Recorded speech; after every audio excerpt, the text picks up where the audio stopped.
This news update is brought to you by Grab somebody and tell them hello. Your happiness will be connect to flow. Smile and cheer because that is we flow. Grab somebody and tell them hello. With your hands in the air, hands in the air, hands in the air, hands in the air. This is how we flow, yeah. Grab somebody and tell them this is how we flow.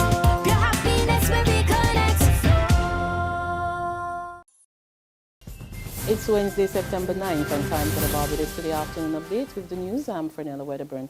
The Royal Barbados Police Force strongly denies some information circulating in the media concerning last Thursday's murder of Melanie's Eversley in Jordan, St. George. Police Public Relations Officer, Acting Superintendent of Police, David Welch, tells Barbados Today that no officer has been reprimanded or taken before the police commissioner in connection with alleged circumstances occurring at the time of the murder.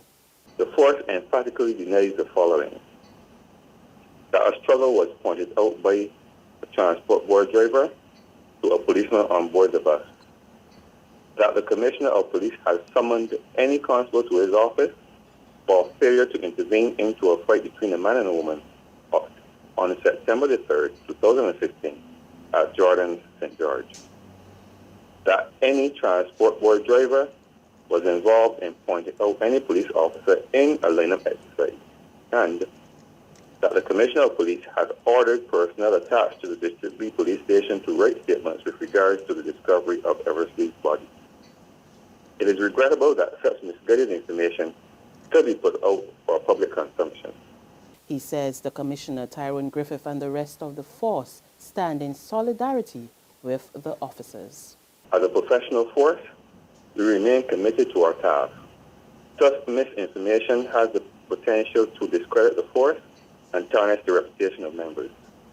The Commissioner and members of the force stand in support of those officers and members of the public who are victims of crime. We continue to appeal to the public to provide us with information to assist in solving this heinous crime or any other unsolved crime. The public is encouraged to telephone police hotline 429-8787 or Crime Stoppers Barbados at 1-800-TIP. That's 1-800-8477. The information provided will be treated in the strictest confidence. Meantime, investigations are underway into last night's robbery of the service station in Redmond Village, St. James. According to police, a man who had his face covered at the time entered the gas station brandishing a firearm at around 9:50. He made away with an undisclosed sum of money, which he stole from the cashier. No one was injured. Meanwhile, the country's Attorney General is reporting that injuries resulting from gun-related crimes are hurting the island's healthcare system.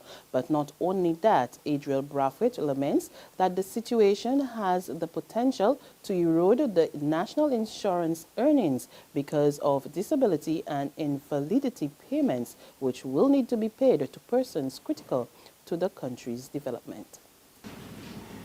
Every time someone is injured by a firearm, there's a cost to you and I.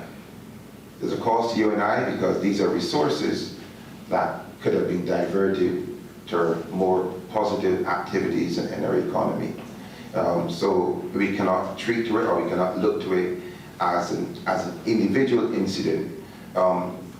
Just remember what I said, that in fact, that when that individual goes into the Queen Elizabeth Hospital, the attendant medical care, possible drain on the NIS, etc., there's a cost to this country.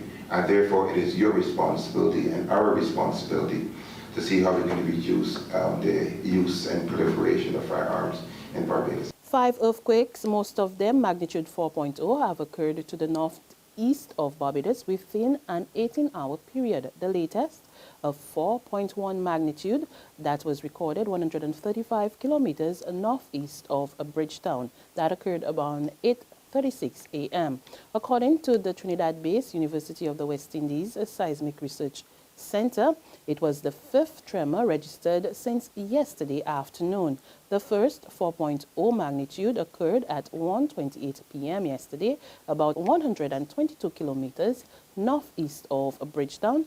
The second, of the same size, was recorded at 4:39 p.m. to the northeast, about 140 kilometers. Then at 2:53 this morning, a 3.8 magnitude quake was recorded 139 kilometers northeast of the capital. Then the fourth, 4.0, struck at 6:39 a.m., about 159 kilometers northeast of Bridgetown. Prime Minister Frondell Stewart is currently in Dominica for a first-hand look of the recovery efforts post-Tropical Storm Erika. The Prime Minister, who is also CARICOM chairman, arrived in the battered island this morning. He was met by Prime Minister Roosevelt Skerrit and the CARICOM Secretary General, Ambassador Irwin LaRocque, and other disaster officials. The Bahamas' Foreign Affairs Minister Fred Mitchell is also in Roseau. Prime Minister Stewart will tour the areas hardest hit by the tropical storm, then meet with the Barbadian troops assisting in relief efforts. In sports, Barbadian Rivaldo Leacock captures gold at the Commonwealth Youth Games in Samoa. Last night, he clocked 51.12 seconds in the men's 400 meters hurdles to come out on top and capture the country's first medal at the meet. There's regional and international news after this short break. Secure your future, be financially strong. Since 1983, we have been there for you. A smart range of products, great tax benefits.